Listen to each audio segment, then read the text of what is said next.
What's going on, everyone? So this is going to be, I guess, my first. I guess you can call it a podcast. This one's offline.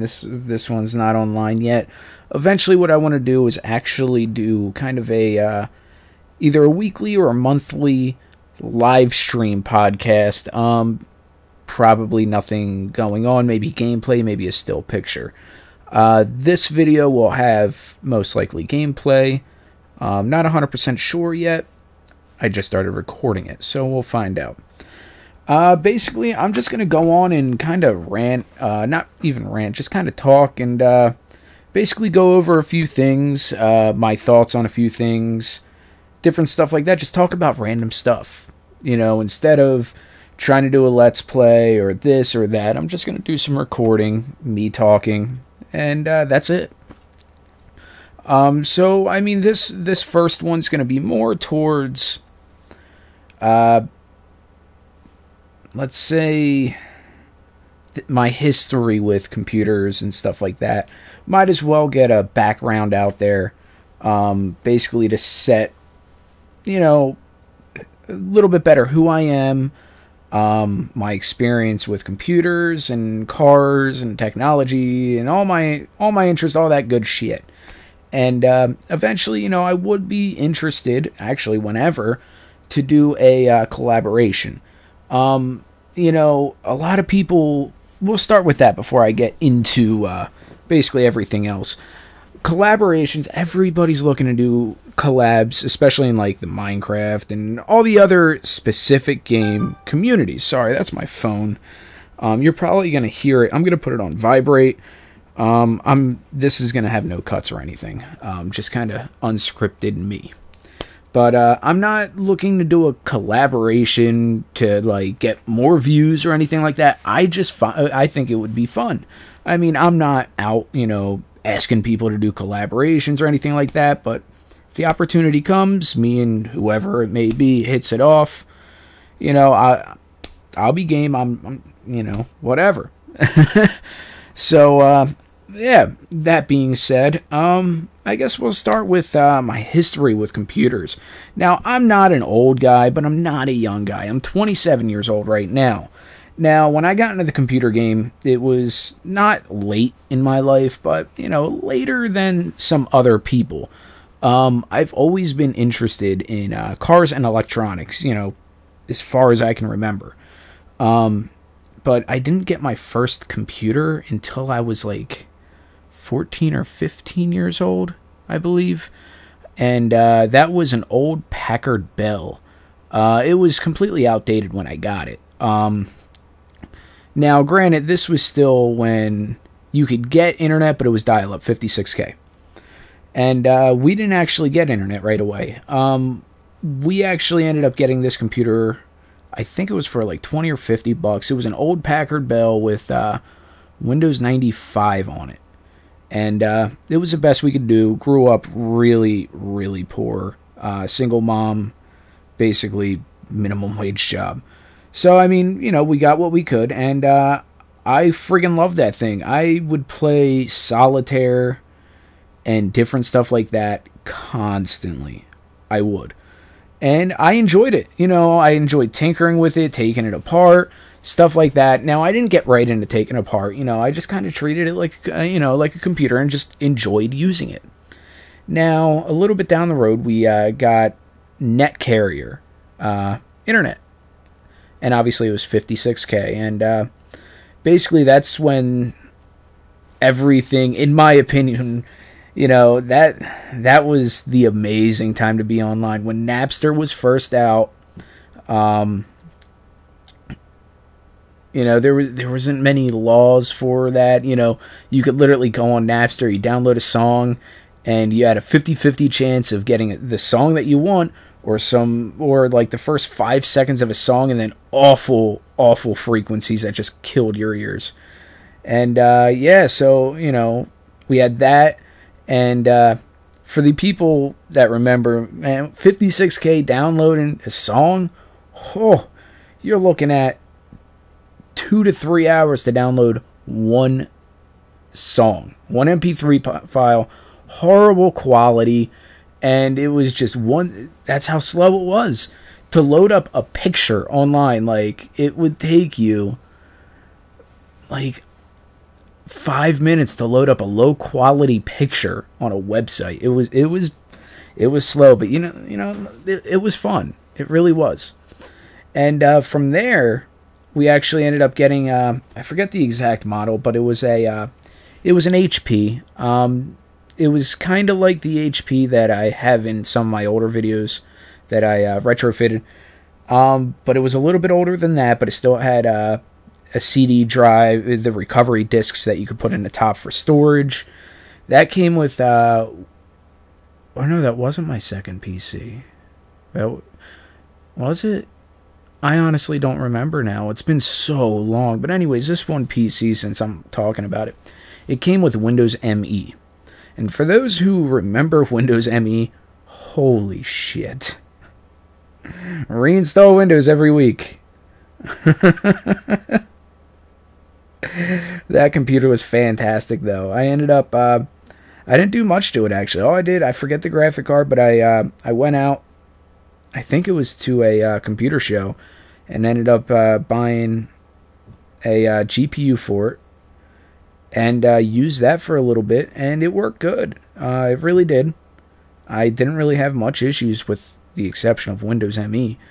And lots and lots of RuneScape hours were logged onto that. Oh no, that one didn't have RuneScape. This was before. This was still... My computer at the beginning was in the kitchen.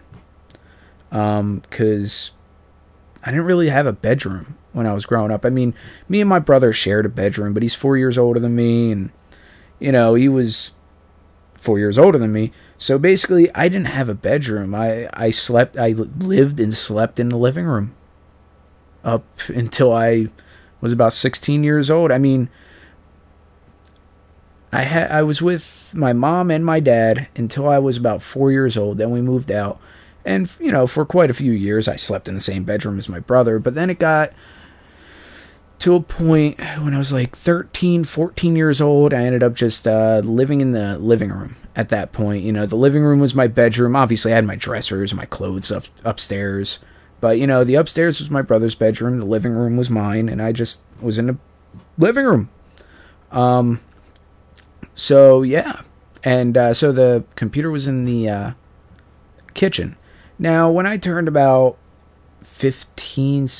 about 15. Never mind, yeah, I was in the I started sleeping in the living room when I was about 10. And when I was about 14 and 15... About 15 years old. About 15 years old, I still slept in the living room, but my brother wasn't around much. My brother was always out partying, all that stuff. He was home maybe like one night a week, if that, at that point in time. So, I kind of had the bedroom back, but, I couldn't sleep in a bed at that point. I slept on the couch. I couldn't get comfortable. But I didn't do much sleeping anyway. My uncle, he originally got me into computers. Well, he's not even my uncle. I'll get into that in a moment. But, yeah, I mean, most of my time was up all-nighters. When RuneScape was big, me and my buddy Kyle, we would pull all-nighters playing RuneScape. And that was when I got another computer, which I'll go into. And we had that set. We set that up in the bedroom, in the closet. It wasn't a deep closet. It was a really wide closet. So we just, kept the doors open, and we had the computer right there on a little desk. And we would throw in like 8 to 10 hours a day. It was ridiculous. We would play that game religiously, me and my buddy Kyle. And let me tell you, it was fun. I enjoyed every minute of it. And, that was around the same time with AOL Instant Messenger and all that. Anyways, so that computer that was up there, I call him my uncle, helped me build. He was actually dating my aunt for a while, and she passed away from cancer, and they were dating for a while, and basically, I think they were going to get married, actually. They were kind of talking about it, and she passed away. So, he's always my uncle. to me, and he always looks at me as his nephew. And he originally got me into computers. I went over his house one time, and he had like 4 or 5 computers in his one room, his computer room. And he just showed me a bunch of games. All of his computers were done up, and it was really cool. And you couldn't get me off of that thing. And he, at that time, and to this day, he has a monthly LAN party. I used to go every single month. Actually, I was there almost every weekend, just, playing games, messing around with the computers and all that. And, but to this day, he still has a monthly LAN party, and I don't get there very much just because of work. But I try to get there as much as I can. And, yeah, his computer room, it's still as it is, but, obviously newer computers.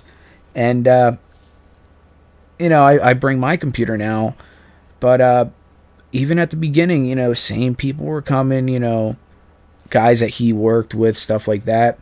And, play Unreal Gold, Unreal Tournament, Quake, all those games. We would play Supreme Commander, the Moon Project. That was another fantastic game. Me and my uncle, we probably, what was our longest match? 26 hours accumulative of one match of Moon Project. Needless to say, he beat me right at the end, but that was a long running game. That was really fun. I'll never forget that. So, and down in his basement, to this day, he has computers that date older than I am. It's amazing. He has so much awesome stuff. To this day, he has an Atari Jaguar. He has a lot of retro things. He probably has 50 CRT monitors still down in his basement, all stuff, and everything works. It's amazing.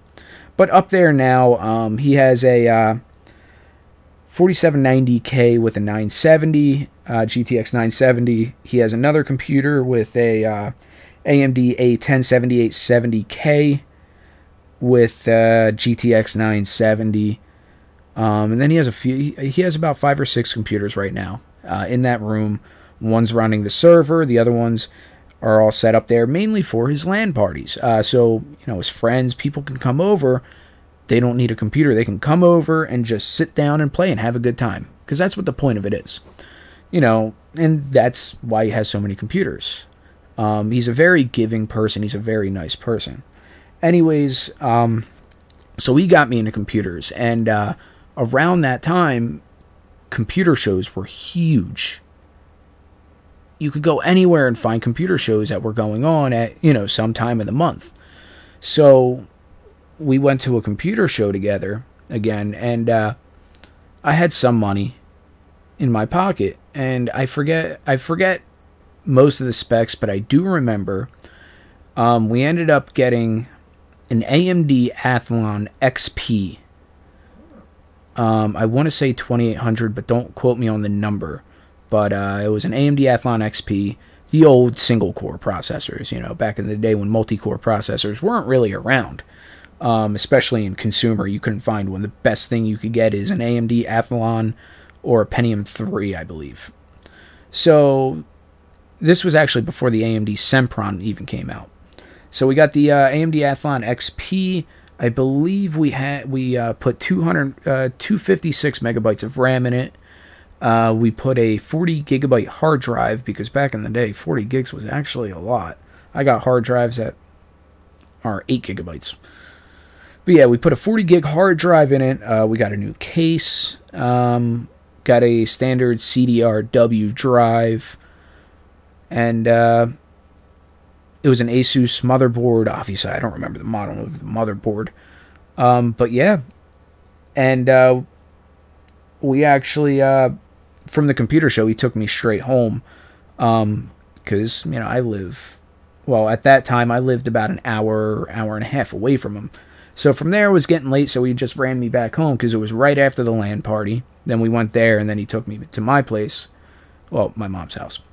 Because I was like 12. I was like 13 or some shit like that. Now, the timeline might not make sense to you guys, because I will get into why a lot of those memories may be slightly distorted with dates, all that stuff. So, anyways, it was late. It was really late, but I couldn't help myself. After he did stay. He stayed because I didn't want to wait. He stayed. He helped me build it. That was my first PC build I've ever done. And I forget the video card, but obviously there was a video card in it. And yeah, we also obviously purchased the Windows disk and everything. We got that thing all set up. And let me tell you, it's easy building computers compared to back in the day, especially when you have a hard drive and an optical drive. You got to set one to master, one to slave, stuff like that. Good old days, IDE. So anyways, so that was my first PC build. And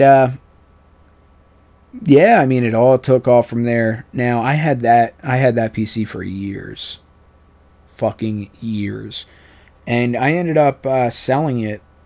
Well, I didn't even sell it. That's actually how I got my... Well, it really wasn't my first car, but it kind of was. Anyways, so yeah, we had that, and that was up in the bedroom. So, if you fast forward a few years, I ended up, my mom moved in with her boyfriend. Obviously, I went with her. Boyfriend at the time, now he's my stepdad. And that was when I was 16 years old. I moved in there, and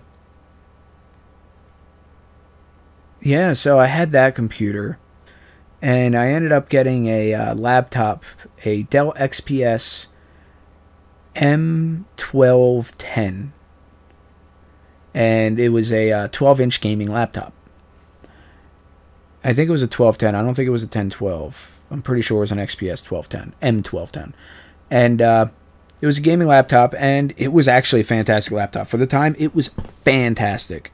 You know, I was able to play any game, no problems at that time. So I didn't really need the other desktop, and I really wish I didn't get rid of that desktop. Wait a minute. No, that desktop actually, I had both desktops. I had that, and then I built another one. Honestly, that time in my life, I was doing a lot of stupid things. Yeah, a lot of stupid things that there's certain points in my life I don't remember. Like building this other computer that I know I had. I know I built it. I don't remember anything about it. But now at this point, I had two computers. Well, the reason I had to build the other computer, I do remember this, is I was using it downstairs at my now stepdad's house. No, it was upstairs. Yeah, it was in my bedroom. Yeah, I never actually set up a computer down there. And I heard a loud pop, and smoke started coming out of my case. If I remember correctly, which who fucking knows anymore, I believe it was a capacitor. Blew up and then fried the whole motherboard out. The motherboard was shot. So at that point, you know, I salvaged actually all the other parts that were usable. I had to obviously replace some other parts, got a new motherboard, new processor, stuff like that. And I was using that for a little bit. Then I got my laptop. So I didn't have a use for the computer, and I still wish I would have kept it for the other parts for sentimental value. But I was an idiot. So I still got a good deal. So I actually ended up posting it on Craigslist that I was looking for whatever money, I forget how much, or a car. And I even posted, I said, it doesn't have to be a running car. It doesn't even need an engine. Just a shell is fine. Because, you know, I was big into cars too, but I owned a few cars before that. And we'll get into that later on. And, yeah, so I actually had a guy contact me through Craigslist, and he said he had a 91 Honda Accord. It wasn't his name, and it just wasn't where he was at. He said that it started up, it drove, but it overheated. He didn't know why, and he had too many cars to even look at it. It was literally sitting on a street, and he couldn't deal with it. Somebody broke into it, Stole the radio, stole the speakers, but it does run. And yeah, so, you know, he's like, do you want to check the car out first? Because he actually stopped by to take a look at the computer, make sure everything worked, make sure everything was good. And asked if I wanted to take a look at the car. I'm like, no, screw it. Let's sign the title. Let's do it. So we signed the title over. I didn't even see this car. I had no... That car could have not even existed. I had no idea. All you had was the title and keys. I'm like, screw it. Give me the car. Or let's sign the title. I'll go and pick up the car tonight. I'm not worried about it. It's like, all right. So signed it over. Took the computer. Gave me his number just in case any problems happened. Go down the street that he told me was at, and I found a 91 Honda Accord, and it was it. And yes, VIN matched. It wasn't a stolen car. The title was in my name.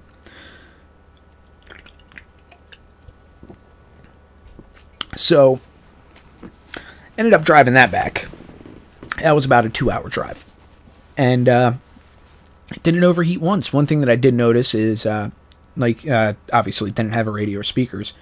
And I didn't have my license at the time. I didn't get my license until I was 16. No. I didn't get my license until about 2 weeks before my 18th birthday. I didn't get my license until I was 17. So, you know, I was 16 at the time. And on the way back, my friend was driving it since I didn't have a license. And I'm sitting in a passenger seat. And I'm like, well, I can tell how they broke into the car. I'm looking up, and there's a 2-inch gap at the top of the door from the body to the door. I could fit my whole hand out of the door because they pried it. Whoever broke into the car pried it out so much to unlock the doors because it was power locks. Now, they could have done a better job, but screw it. So, got it back to the house and didn't overheat once. Now, this actually was my first legal vehicle.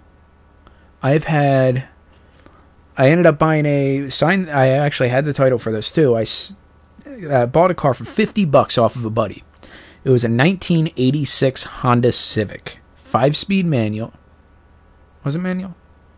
No, this was automatic. And bought it for $50. It was in an accident. It still drove though. Well, I lived in an apartment complex at that time. I was 15. And yeah, I ended up getting a abandoned sticker or some shit on it, even though I drove it around the complex. You know, it was out of inspection, no registration plate. It was fucking sitting in a lot. So my buddy Dave, his dad actually used to be part owners of a junkyard, so they ended up taking it there, and it just sat there. It literally just sat there until one day I went over there a few times.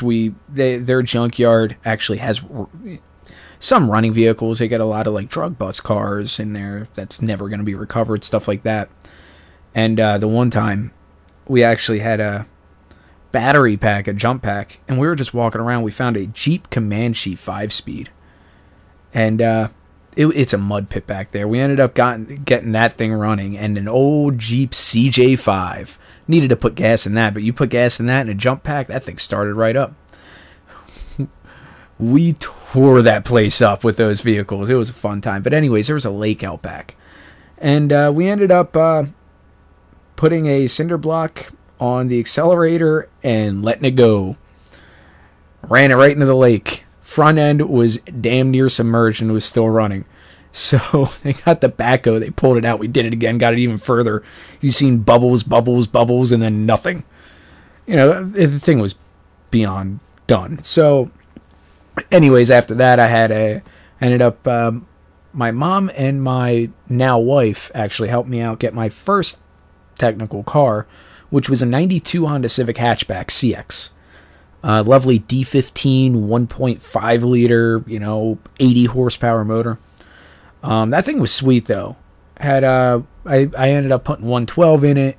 I bought it with coilovers, and the coilovers were eBay coils, seized all the way down. The thing was slammed. Well, we ended up driving that to New York with a different license plate, and traded for a 92 Honda Accord, because Fast and the Furious days. Bought a Rice Rocket. It was a friggin' 92 Honda Accord with friggin' body kit on it, shaved door handles with door poppers. Yeah, that thing was a hunk of shit. Obviously, it was from New York. Driving down the road, freaking side skirt just fell off because the whole car was rotted out. My wife she had a license, so she ended up taking it through a car wash.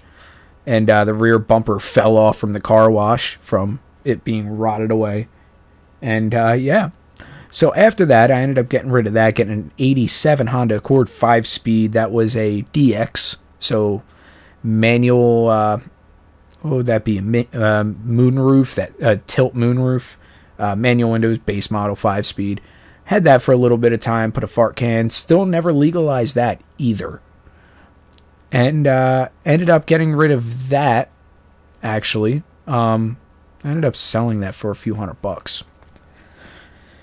So, back to this car that I got for the computer.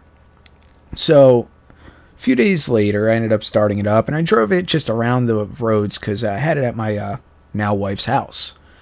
And it's in the middle of Bumblefuck. There's nobody around, just a few houses, all back roads. So I ended up taking it out. And lo and behold, that bastard overheated damn near instantly.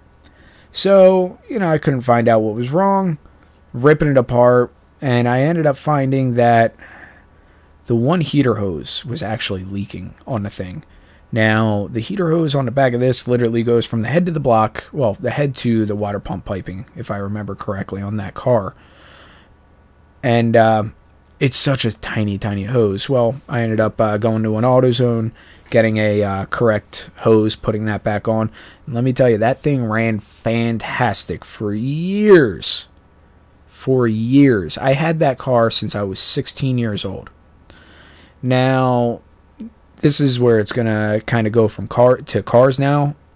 And then it'll go back and forth. But now on that car, I had that thing for years. And right around 20 years old, 21 years old, I still had the thing. I still had that friggin' Honda Accord. I also had another Honda Accord that I cracked the block on. That one went to a junkyard. Not much to know about. Not much interesting about that. It was a 92 Accord. Anyways, this one, when I was about 20, I got it when I was 16. When I was about 21 or 22 years old, I ended up purchasing a JDM H22A engine, OBD1, as well as the matching transmission. I didn't get the LSD because I couldn't afford it with the LSD trans. So I got that. I did the swap myself. I did the wiring, which is very simple if you know about these cars and that motor. So it was before I was 21, actually. Holy shit. Because we took that car on my honeymoon. So anyways, I did the H22 swap. I got married when I was 2008. I graduated 2008. I'm trying to remember if I got married when I was 18 or 19. I don't remember. My mind's fucking shot. I'm on this medication that makes me forget the simplest things. I know I got married in 2008. I just don't know how old I was. I was either 18 or 19. And when I got married, I was working at a Best Buy. So they didn't even want to give me off for my wedding. They tried to refuse to give me off for my wedding. Thanks, Best Buy. So then, my honeymoon, obviously right after my wedding, they've refused to let me have off work. I got married, my wedding anniversary is December 27th. So I got married the 27th. And they would not let me go on my honeymoon, which we already had a hotel booked. Or no. Yeah, we had a hotel booked, and then we had to cancel it because they wouldn't let me take off. Lovely Best Buy would not let me take off for my honeymoon. So what did I do? The day after my wedding, I went to work. When I got out of work, what did I do? Told my wife, pack your bags, we're going to Canada. So I went from work the day after my wedding, went home, packed our bags, we drove straight up to Canada. Got into Canada. This was literally right at the time they were changing to where you need a passport. So we still didn't need a passport. All we needed was like our driver's license, and we brought our birth certificate and all that just to be safe. So went up to Canada, and we literally got to Canada, went to the hotel. Well, I I did the H22 swap, still had problems. All right, let me start at the beginning of the story instead of jumping around. So, did the H22 swap, still had problems, still had a check engine light, and kept throwing a knock sensor code. I said, screw it, I've been driving it for a while, let's give it a test drive. So we drove that a week after the engine swap. Yeah, I did it that in the cold weather. So, it may have been like 2 or 3 weeks after the engine swap. So we drove that up to Canada. And at this point, it was bronze, but now at this point, it is gray primer with grease fingerprints all over the fucking thing. So we get into Canada, and a cop's driving behind us when we get into Canada, right? So we're looking for a hotel, and I end up making a U-turn because I passed the hotel. So I literally made a U-turn, pulled into the hotel, and next thing you know, the cop's behind us. He thought we were trying to evade him. I don't know why. For some reason, I've actually had many problems in this car, especially when it was primer gray, that it was stolen when it wasn't. So we told him, we're on our honeymoon, we couldn't find our hotel. He was all cool because, Canada. I fucking love Canada. I love Canadians. Nicest people in the world. So, he was really cool, just joking around with us. And I actually looked at him, I'm like, hey, do they guys call you Canadian bacon up here? Because obviously assholes call cops pigs. And I was one of them until, I grew up. So, I asked him, do they call you Canadian bacon? He laughed. He actually got a good kick out of it. So, we got in our hotel. We ended up sleeping because, we drove for like 8 hours after I worked a full shift, which was like an 8-hour shift. So I was up for a while. And I drove the whole way. So, I was tired. We slept for a few hours. And then we woke up. And we just went around Ontario. And this was my second time in Canada, actually, at Ontario. And, we checked out Niagara Falls. And we did a bunch of other things. Actually, no, we got there really late at night. And first we went to the casino. I was 19. Because gambling and drinking in Ontario and Canada is 19 years old. So we went to the casino, first time ever gambling, went to the bar. It was actually Tony Roma's, right in Ontario. I don't know if it's still there. I assume it is. So if any of you have been to Niagara Falls in Canada, the Tony Roma's at Niagara Falls is where I went, had a Heineken, and just spit it out and ordered a Yuengling. They actually had Yuengling. If I remember it, no, it was a Corona. I got a Corona. I think it was a Yuengling or a Corona or Bud Light. I don't fucking remember, but it was Heineken that I tried there. And that is disgusting. To this day, it's disgusting. But anyways, that Tony Roma's we went to. We also ate at the TGI Fridays there. Went to the casino. I forget which one. And obviously, then we went to bed, woke up, checked out Niagara Falls, all that stuff. And we technically were not there for very long because I actually ended up working later shift. So we got there, we did all the fun stuff, went to sleep. We only slept for a few hours at the hotel. Woke up, ate breakfast, and went straight home because I actually had to work at Best Buy the next day. Yeah. So, out of everything, my whole entire honeymoon, we literally spent less than 24 hours in Canada for our honeymoon. We would like to take another one eventually, but, that's not in the even near future at this point. We got to focus on getting a house. Anyways, so yeah, we drove that back, not one problem at all. Ended up being a knock sensor, or no, the knock sensor was fine. The wiring pigtail was messed up, so I kind of rigged it up, but that worked. Anyway, so that was my first engine swap as well as first time doing engine wiring, pulling an engine out.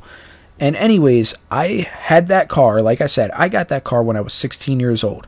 Did the engine swap when I was 19 years old. I've literally had that car up until 2 years ago. Roughly 2 years ago, actually. Maybe 2 years and like 12 days. I had that car. Still with the H22 swap and a bunch of other work done to it. The thing was actually really fast for what it was. And, yeah, the reason I actually had to get rid of it was because some drunk lady actually rear-ended me. Didn't mess up the body at all, but the whole friggin' frame of the car was shifted. Insurance boned me on that as well. But anyways, she rear-ended me, and it was still running all fine and dandy. Well, it pushed my exhaust forward and tilted my engine back, and it put so much pressure on my rear motor mount, which is a main torque mount that holds that whole setup still. It's actually bolted to the bell housing and the trans. It snapped right there. So now I don't have a rear motor mount. So my motor is literally dancing everywhere. So about a week or two, well, it was about a few months later, went to go out of my driveway, made a right out of the driveway. My engine slid sideways in the engine cradle and dropped. So yeah, my engine was pushed over so far that my crank pulley or harmonic balancer was actually pressed up against the engine cradle and grinded my harmonic balancer away. So I ended up towing that up, and then after that I got a 93 Honda Prelude VTEC. Yes, it wasn't a Type S or a Type SH. It was VTEC model trim. It was a true JB1, I believe it was, the chassis code. It was actually a very rare model. And I kind of regret getting rid of it because I sold it to a buddy of mine for $800, and he sold it like not very long after. But that thing was actually really sweet. My back just couldn't handle driving it. It was stock suspension, and the bucket seats were so low, and the car was so low to the ground from stock, it just killed my back. I literally had to just drop my body into it and then roll out to get out. But that thing had the factory tan leather interior, which was very rare for that car. The factory tan leather. Black leather you can easily find. Still had the factory subwoofer, which was actually a 6x9 inch speaker with no, tweeter in it.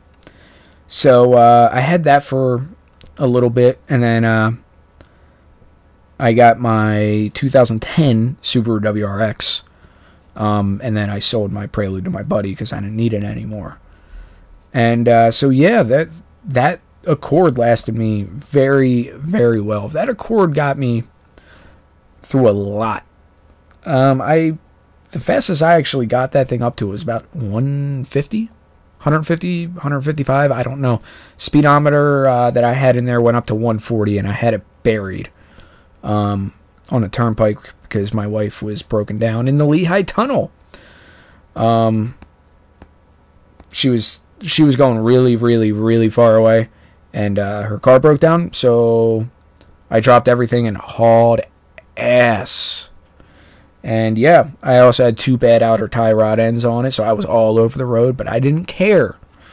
So anyways, yeah, that car lasted me a while.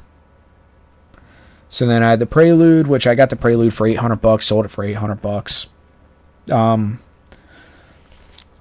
Damn, I actually still have the H22 from my Accord sitting in my garage on an engine stand. Not the trans, kind of useless. You can't just buy a bell housing for it, so. And the sinkers are pretty worn out at the end of it.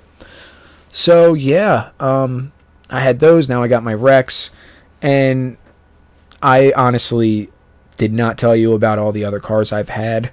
That was just the main points of the cars. I've had, I think I'm at 28 different cars at this point.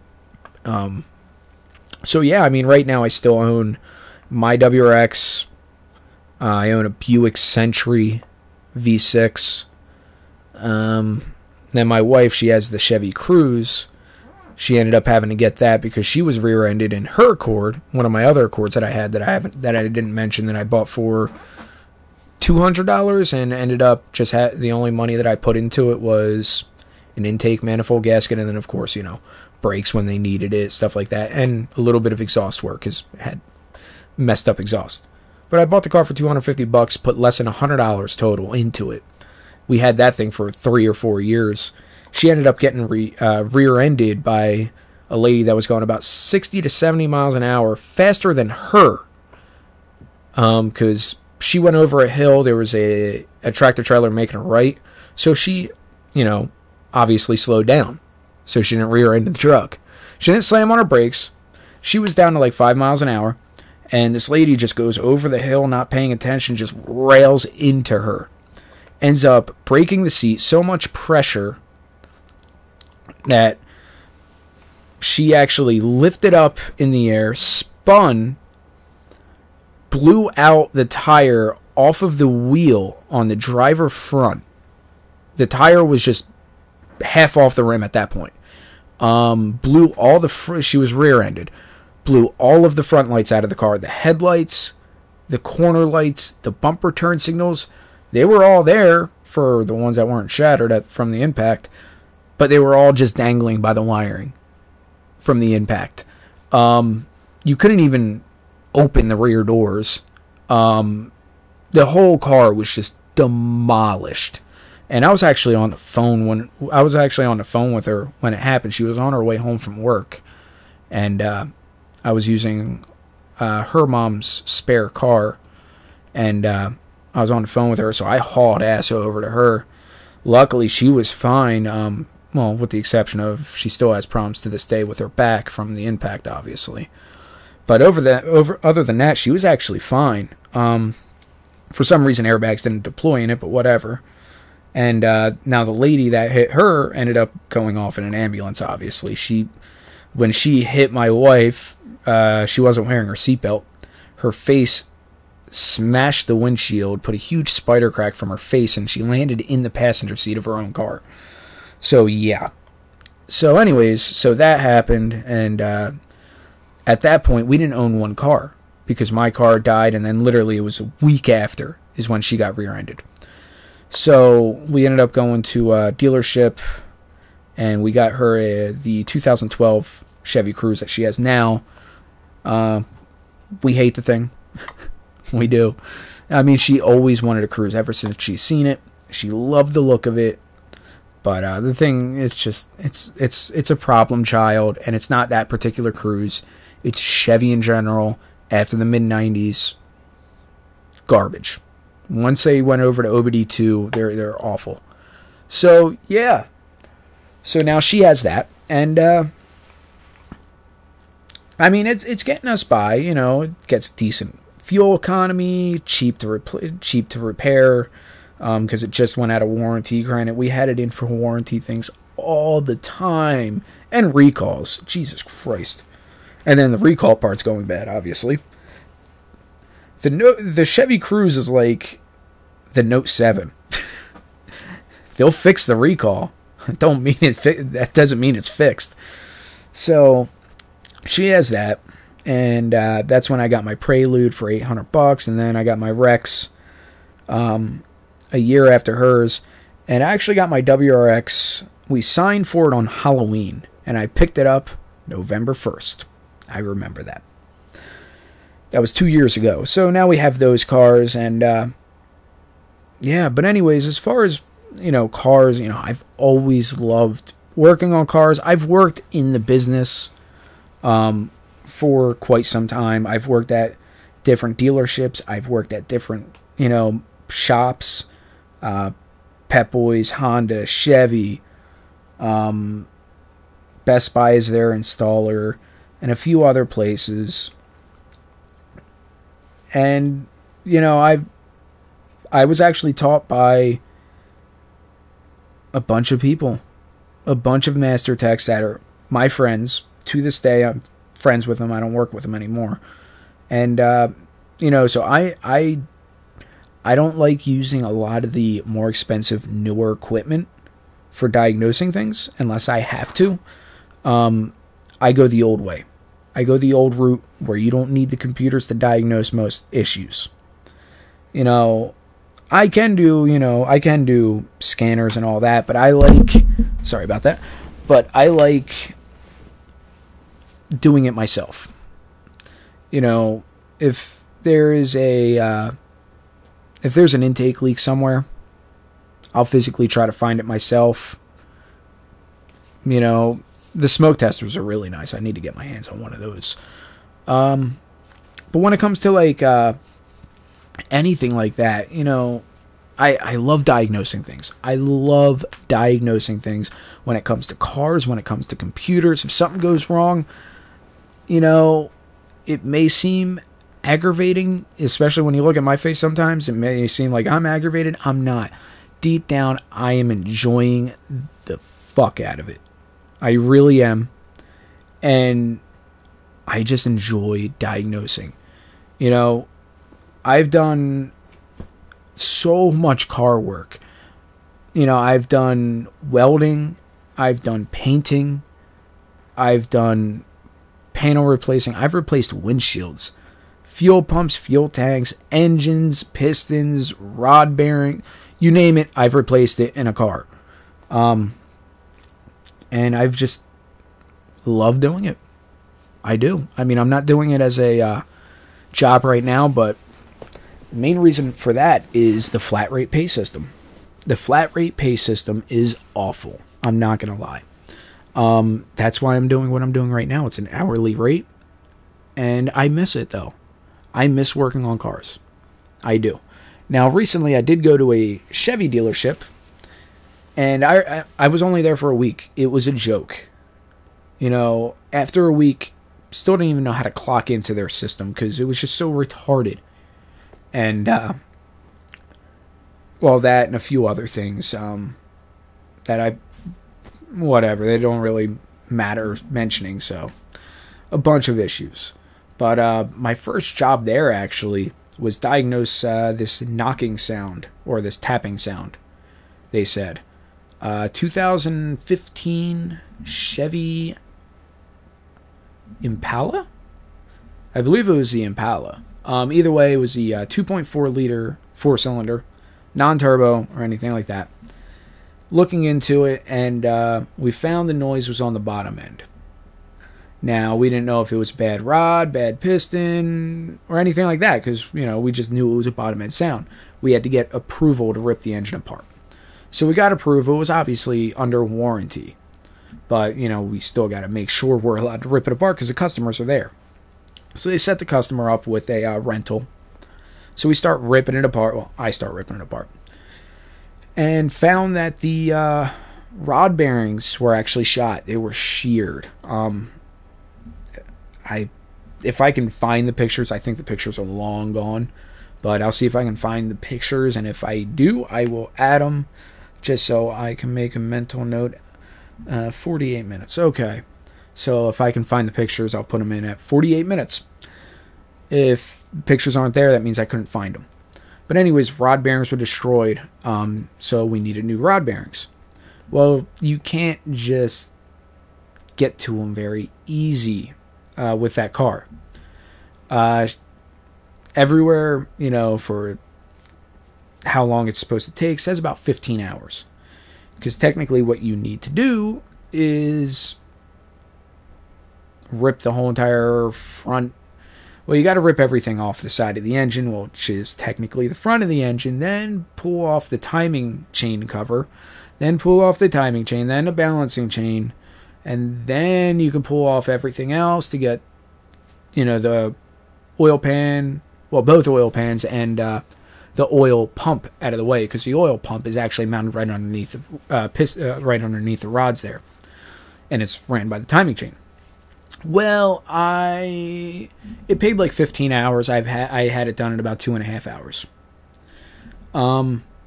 Because I could actually do it in less than an hour and a half, honestly. Because there was actually ways around a lot of things. For that, you take off the lower oil pan, which is just a tiny little piece of metal. Deal with peeling that off. Unbolt and take off the, get the downpipe out of your way. Unbolt the intermediate shaft from the upper oil pan. unplug all the sensors, get the upper oil pan off, unbolt the oil pump, and it's a lot of finagling, but if you mark the timing chain and gear for the oil pump, you can actually wiggle that and lift it after you angle it the right way, lift the oil pump gear off of the chain and slide it out. So yeah, something that's supposed to take 15 hours, I did it in about 2.5. And let me tell you, I enjoyed doing it. I enjoy diagnosing. I miss it. I miss it every day of my life. But money is more important right now than happiness at jobs because, let's see, kind of need to pay bills. So anyways, I need to take another drink. I'm talking so much in one time, I'm like, throat's starting to bother me.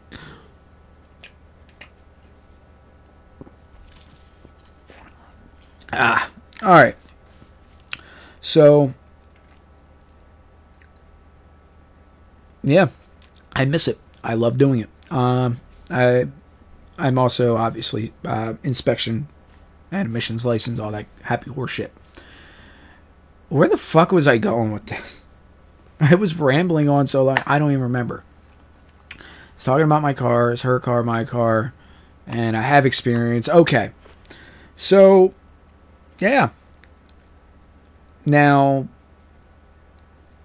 we can, just go over to the computers again.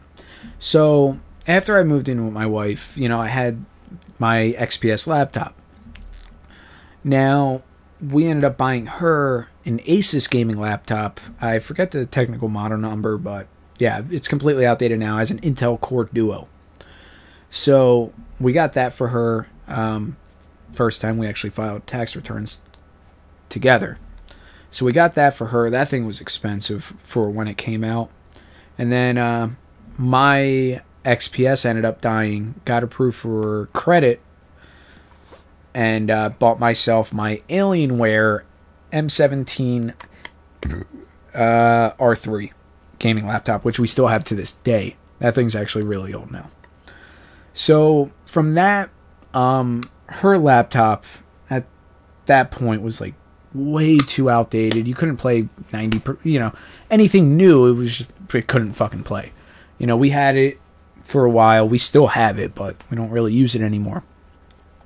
So we ended up going to a computer show, which we found one down in Maryland. I guess they don't even have them anymore, which really sucks because I went to the website.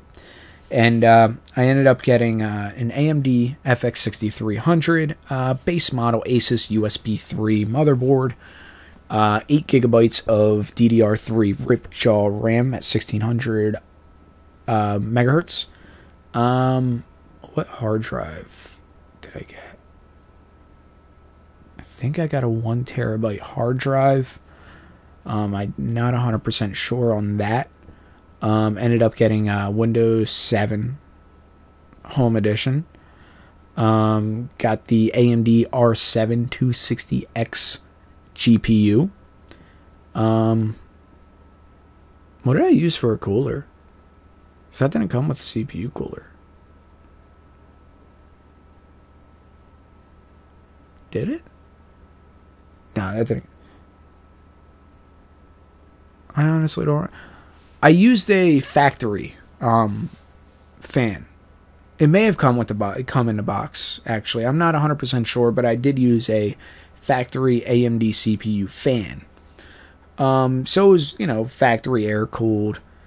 And let me tell you, that thing is actually a huge improvement from even my Alienware laptop. That desktop blew it away. And then at that point, it was time to upgrade. Because I got into that swing of building computers again. There was a very long time where I didn't really build computers or anything, but we didn't even have internet at this house. So, whatever. So I got the itch again. And that's when I also decided that I, wanted to upload videos and, rendering took so long and this and that. So we ended up going to Micro Center. And we weren't planning on building a computer at that point. I just wanted to check it out. I've never been to a Micro Center, so I wanted to check it out. So we did. And that day, applied for a credit card. And ended up buying an FX 8350 CPU.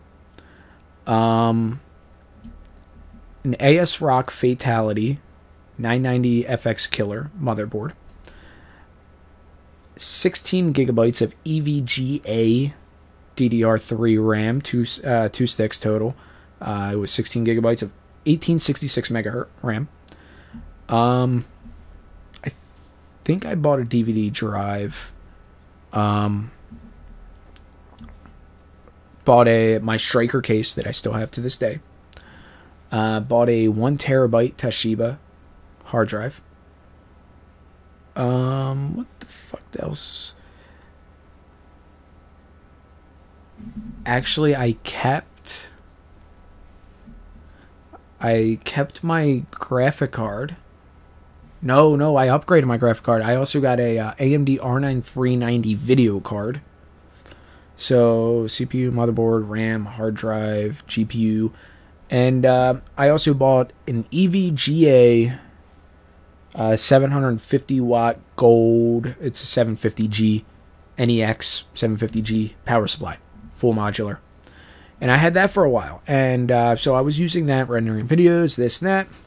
And it got to a point where I needed to upgrade, and so I decided to upgrade again and hook my wife up with that computer.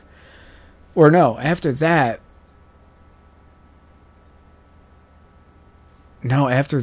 my wife needed an upgrade, so we ended up going there, and then I bought her setup, which is a Intel 6700K processor with a B150 Asus B150 Pro gaming motherboard. Yes, I know it's a K Unlock series CPU with a B150 motherboard. I know. Eventually we will upgrade. So we got that. 32 gigabytes of EVGA DDR4 RAM. 2400 megahertz for the RAM. An R9 390 video card as well. Actually, same brand, XFX. We got her the Corsair 750M power supply. Oh, excuse me. And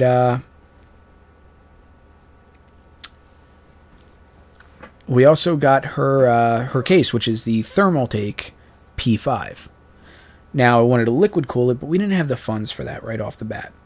So I ended up using, I had a Corsair 240mm all-in-one CPU cooler.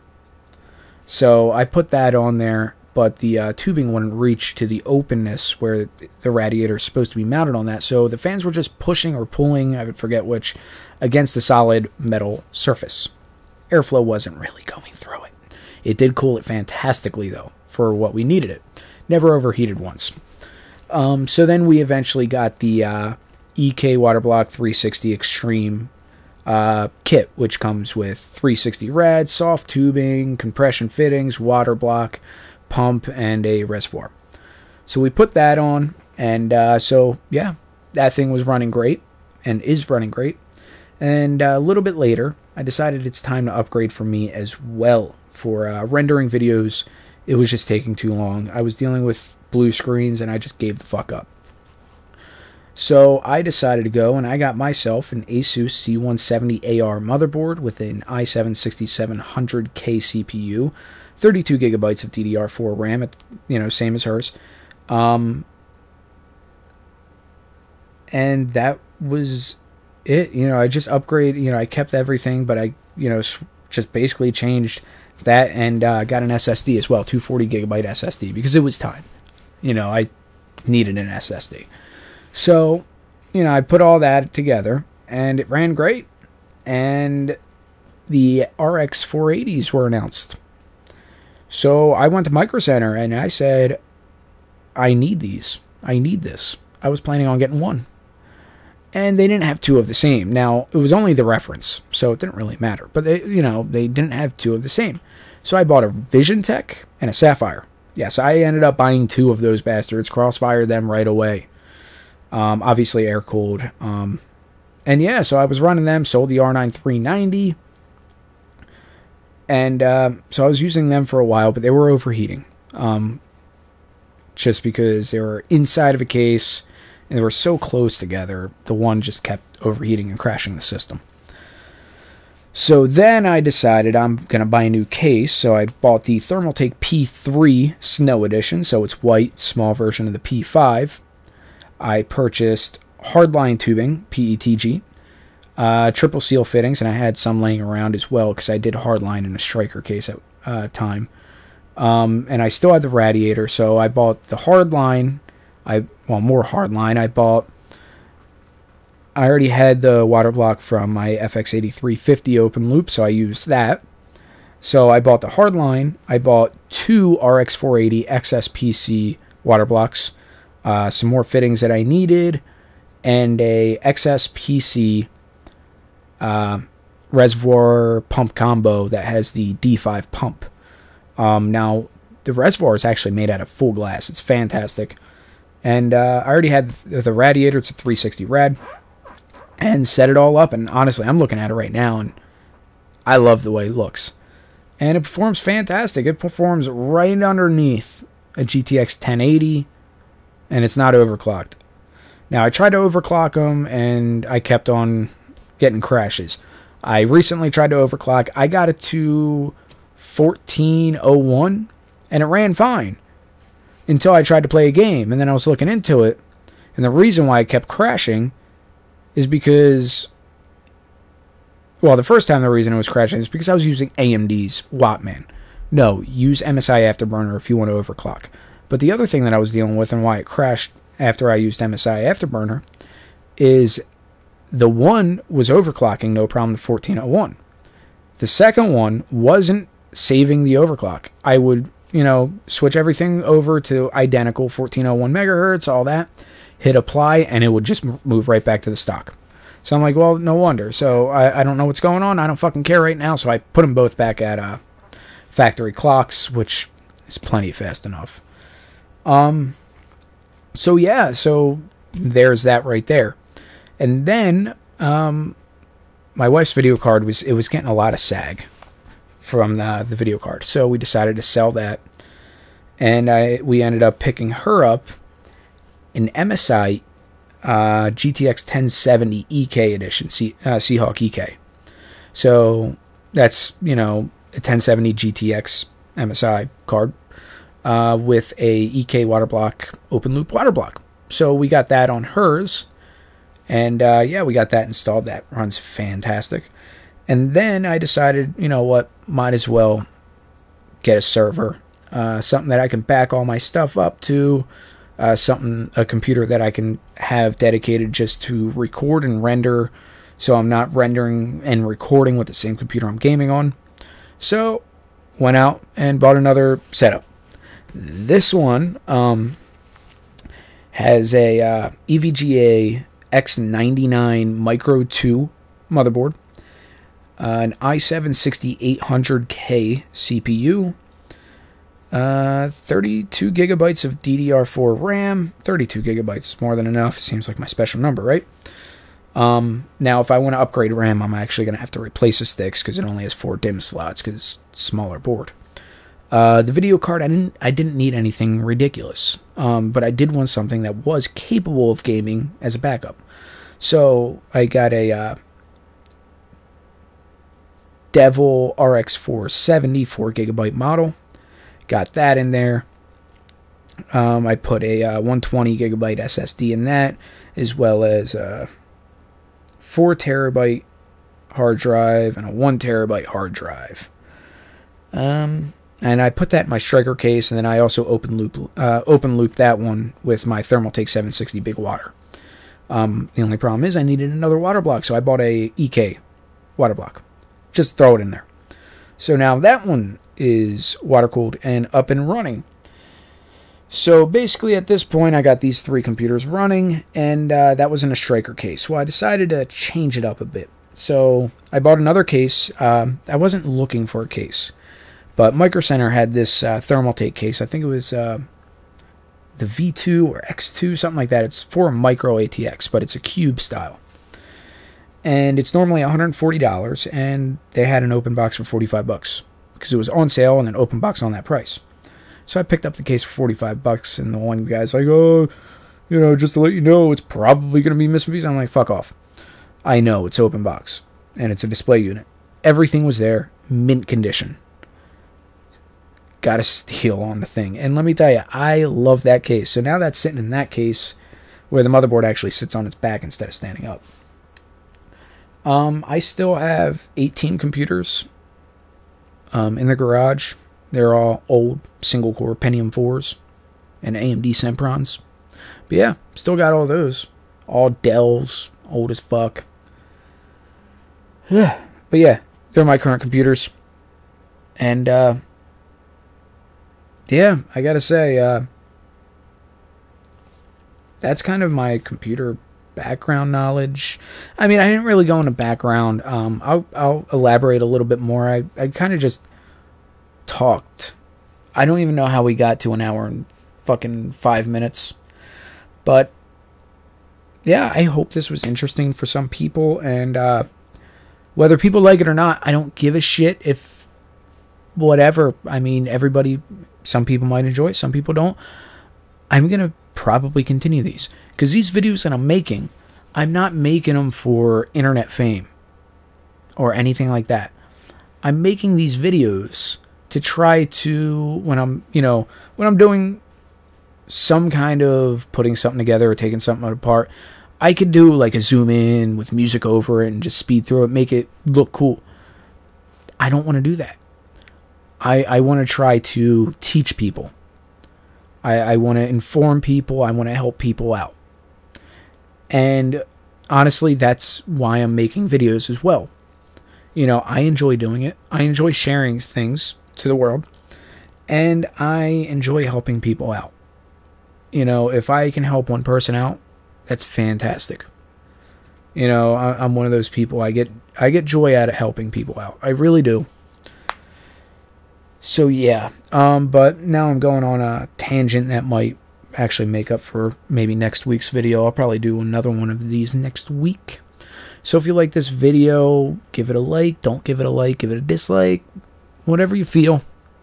Subscribe to my channel. I will, I'm going to have more content coming out. And the quality has been going down with the video quality. I got to figure that out for the Let's Plays. I will get that figured out. But yeah, I do a bunch of different things, and I got a bunch of things planned. So, subscribe if you want. Or don't. It's all good.